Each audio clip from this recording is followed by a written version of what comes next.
Hey guys, আমি একটা সত্যি কথা বলতে এসেছি।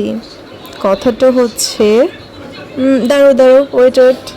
এখন বাজে 12:30। তো আমি 12টার ঘুম থেকে উঠেছি। উঠে খুব চিন্তা ভাবনা করলাম, শুধু কি শর্টস ছাড়লে হবে, না একটু লং ভিডিও ছাড়তে হবে। তাই আমার চিন্তা ভাবনা তোমাদেরকে জানাতে এসেছি। ভাই একটু কেউ আমায় সাজেস্ট করো। আমায় আমি কি ভিডিও পোস্ট করব? সারাদিন ঘরে শুয়ে ল্যাদ খাই, সেই ভিডিও কি পোস্ট করা আর যাবে? রোজ কি সবাই আমার ল্যাদ খাওয়া দেখতে চাইবে? ধুর, অনেক চিন্তা ভাবনা করে ফেলেছি ভাই, আর না। আবার ল্যাদ খাই। ঠিক আছে, টাটা, বাই বাই, আবার পরে দেখা যাবে। ও হ্যাঁ, আমার ব্যাকগ্রাউন্ড মিউজিকটা একটু ইগনোর করো। ঠিক আছে, টাটা।